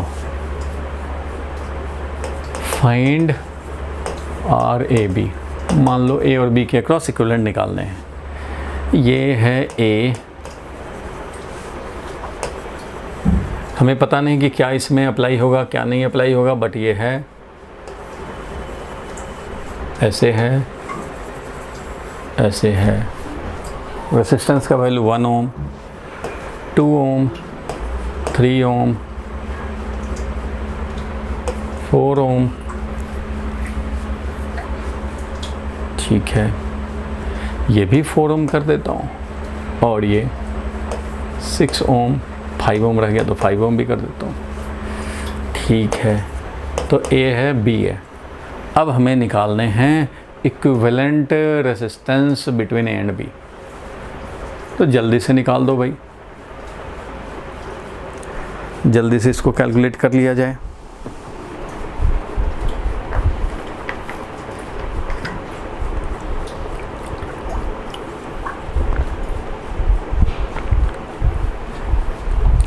चलो भाई जल्दी कैलकुलेट करो।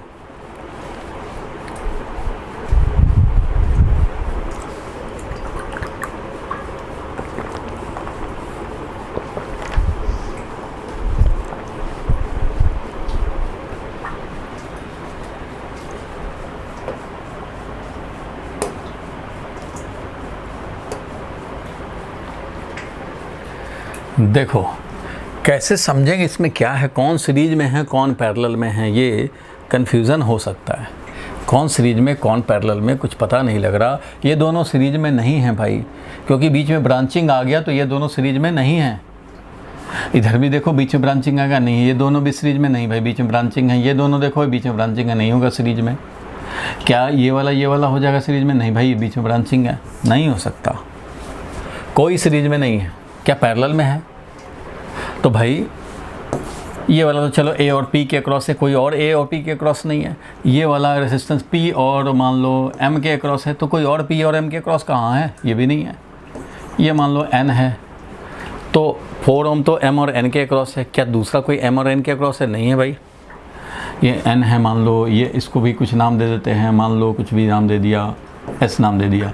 तो एन और एस के बीच में 4 ओम है। क्या एन और एस के बीच में और भी कोई है? नहीं भाई। एस से ये कनेक्टेड है तो ये एन से कनेक्टेड नहीं है, एम से कनेक्टेड है। तो कोई पैरेलल में भी नहीं है, नहीं दिख रहा है। तो इसका इक्विवेलेंट सर्किट हम लोग ड्रॉ करें, शायद कुछ दिखने लग जाए। हम लोग इक्विवेलेंटली ड्रॉ करना चाहते हैं, इट्स इक्विवेलेंट सर्किट। ऐसे हम लोगों को स्कूल में भी सॉल्व करना चाहिए। इसका इक्विवेलेंट सर्किट मैं लिखना चाहता हूँ। तो देखो भाई, जब कुछ समझ में ना आए क्या हो रहा है, सीरीज पैरेलल नहीं आ रहा, तो कुछ कोशिश करना चाहिए कि इसका इक्विवेलेंट सर्किट ड्रॉ करें। तो इसका इक्विवेलेंट सर्किट ड्रॉ करें तो जहाँ ए है, ध्यान देना, जिसके अक्रॉस निकालने होते हैं, ए और बी के अक्रॉस निकालने हैं हमें रेसिस्टेंस, तो ए को फिक्स कर दो, इसको चेंज नहीं होना चाहिए। बी को फिक्स कर दो, इसके अक्रॉस चेंज नहीं होना चाहिए, क्योंकि यहाँ तो हम लोग सेल समझो लगाएंगे। बाकी इसको रिड्यूस करने हैं, इनको रिड्यूस करके एक इक्विवेलेंट लाने हैं, इसलिए इन दोनों को बिल्कुल फिक्स रखना है। अब बाकियों का देखेंगे क्या रिड्यूस होगा। सो ए पॉइंट को फिक्स कर दिया, बी पॉइंट को इधर फिक्स कर दिया, बाकियों का देखेंगे। तो एक है ए और पी के अक्रॉस, एक रेसिस्टेंस है ए और पी के अक्रॉस। तो चलो भाई ए और पी के अक्रॉस दिखा दिया, कौन सा? ये 1 ओम दिखा दिया, ठीक है भाई। पी और एन में 2 ओम है, पी और एन में 2 ओम है, दिखा दिया। अब देखो भाई, पी और एम में 3 ओम है, तो पी और एम तो अलग पॉइंट होना चाहिए, अलग भाई। एन ऊपर की तरफ दिख रहा है, ये एन है, तो यहाँ पे ये 3 ओम है। चलो भाई 3 ओम पी और एम के अक्रॉस हो गया। एम और एन में 4 ओम है, एम और एन में 4 ओम है। अब ये मैं सोचना कि ये वाला 4 ओम, ये वाला 4 ओम, कौन सा 4 ओम दिखाएं, तो मैं इसको चेंज भी कर सकता हूँ भाई। इसको आप तुम 8 ओम कर देते हैं ताकि तुम्हारा कन्फ्यूज़न ना रहे। ये 8 ओम वाला भाई, 8 ओम यहाँ पे आ गया। चलो भाई 8 ओम वाला आ गया है मान लो यहाँ पे। चलो ठीक है भाई। अब देखो कि N और S में 4 ओम है, तो N और S, तो एक N है तो अब S भी ज़रा दिखाया जाए, तो S कहीं दिखाने पड़ेंगे। तो N और S में है 4 ओम, बिल्कुल ठीक है भाई। 6 ओम किधर है? M और S में है। अच्छा M और S में 6 ओम है, तो भाई चलो 6 ओम दिखा दिया। अब S और B में 5 ओम है, तो S और B में 5 ओम है। S और B में 5 ओम है और ये B पॉइंट है। अब ये दिखाना है, तो देखो यहाँ पे ये P पॉइंट और ये S पॉइंट, P और S पॉइंट के बीच में एक बन गया है व्हीटस्टोन ब्रिज। P और S में एक दिख रहा है हमें व्हीटस्टोन ब्रिज। ये बैलेंस है कि नहीं है चेक करना पड़ेगा। ये तो ब्रिजिंग एलिमेंट का काम कर रहा है। 2/3, इधर 4/6, तो ये भी तो 2/3। अच्छा, तो इसका मतलब बैलेंस है। इधर का रेशियो इक्वल टू ये रेशियो, या इधर को ऊपर वाले का देखें तो 2/4 और इधर हो जाएगा 3/6, दोनों है 1/2। बिल्कुल ठीक है भाई, ये भी 1/2, ये भी 1/2, तो बैलेंस्ड है। It means the bridge is balanced. Observation कहता है, observation says that this Wheatstone bridge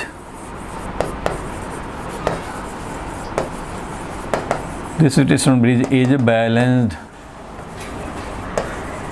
ये बैलेंस्ड है भाई, और बैलेंस है तो इसको डिस्कार्ड करो।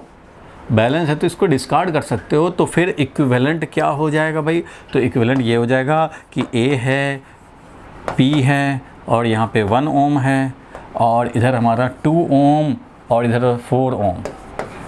2 ओम और 4 ओम सीरीज में हो जाएंगे S तक, और इधर से देखेंगे तो ये 3 ओम और इधर ये 6 ओम, ये दोनों सीरीज में हो जाएंगे। बीच वाला तो भाई डिस्कार्ड हो चुका है ही नहीं। और S और B में एक 5 ओम रेसिस्टेंस है, ये वाला S पॉइंट है। बिल्कुल ठीक है भाई। अब यहाँ से हम लोग देखें कि ये दोनों तो भैया सीरीज में हैं, ये दोनों भी भैया सीरीज में हैं, तो ये क्या हो जाएगा? तो A है यहाँ से 1 ओम P तक, P से देखो 2 और 4 सीरीज में है तो इसलिए 6 ओम हो गया ऊपर। 3 और 6 सीरीज में है, 3 और 6 9 ओम हो गया। और यहाँ पे आ गया ये S पॉइंट, और S पॉइंट से फिर 5 ओम के अक्रॉस कनेक्टेड है, ये B है B पॉइंट। अब इसके इक्विवेलेंट, और अगर सर्किट को आगे बढ़ाते हैं तो अब ये दोनों P और S के अक्रॉस पैरेलल में हैं, तो 1/R P और S के अक्रॉस, 1/R P और S के अक्रॉस इज इक्वल टू, ये है भाई 1/6 प्लस 1/6, 1/6 प्लस 1/9, ये हो गया। तो एलसीएम चाहे तो ले सकते हैं, 6 × 9 और ये हो गया 9 + 6 15 और 54, ये हो गया हमारा। तो इसलिए वैल्यू हो गया RPS इज इक्वल टू 54/15, ये मिल गया। तो यहाँ पे मैं लिख सकता हूँ A पॉइंट, ये 1 ओम, 3 मार्क्स का क्वेश्चन है भाई, और ये हो गया तुम्हारा P पॉइंट, ये हो गया तुम्हारा S पॉइंट, और ये वाला हो गया 54/15 ओम, और यहाँ पे आ गया ये 5 ओम, और ये बच गया B पॉइंट। अब ये तीनों सीरीज में हैं, ये एक रेसिस्टेंस दिखा यहाँ तक, दूसरा रेसिस्टेंस ये दिखा, और तीसरा रेसिस्टेंस, ये तीनों सीरीज में है। इसलिए RAB जो इक्विवेलेंट निकालना था वो क्या हो जाएगा? तो 1 ओम प्लस ये 54 डिवाइडेड बाई 15 ओम, और प्लस ये वाला 5 ओम, यानी 6 + 54/15, यानी 6 + 54/15, मिल करके हो गया 144 divided by 15। So final answer is 144 upon 15 ओम इसका आंसर हो जाएगा। नहीं समझे? हमने क्या किया, रीड्रॉ किया सर्किट, तो ये पता लगा कि सीरीज पैरेलल तो कोई है नहीं, लेकिन व्हीटस्टोन ब्रिज है जो कि बैलेंस्ड है। और जब बैलेंस ब्रिज है तो हम लोग क्या करेंगे, डिस्कार्ड कर देंगे, hence discard the bridging element, discard कर देंगे भाई, डिस्कार्ड द 8 ओम रेसिस्टेंस। तो 8 ओम रेसिस्टेंस को हमने डिस्कार्ड कर दिया। अब ये बैलेंस आया तो ये इसको हटाया तो ये दोनों सीरीज में, ये दोनों सीरीज में, सीरीज में कनेक्ट कर दिया। 6 ओम ऊपर हो गया, इधर 9 ओम, और 6 और 9 का 54 अपॉन 15 ओम। तो 54 अपॉन 15 ओम ये हो गया, और ये 1 ओम और ये 5 ओम। 1, 5 और 54 अपॉन 15 तीनों सीरीज में हो गए, तीनों को कनेक्ट कर दिया, ये तीनों आ गए सीरीज में। इस तरह से इक्विवेलेंट निकाल लिया। 3 मार्क्स का क्वेश्चन, बहुत इंपॉर्टेंट, स्कूल में आता है। बोलो भाई, क्लियर हुआ चिराग?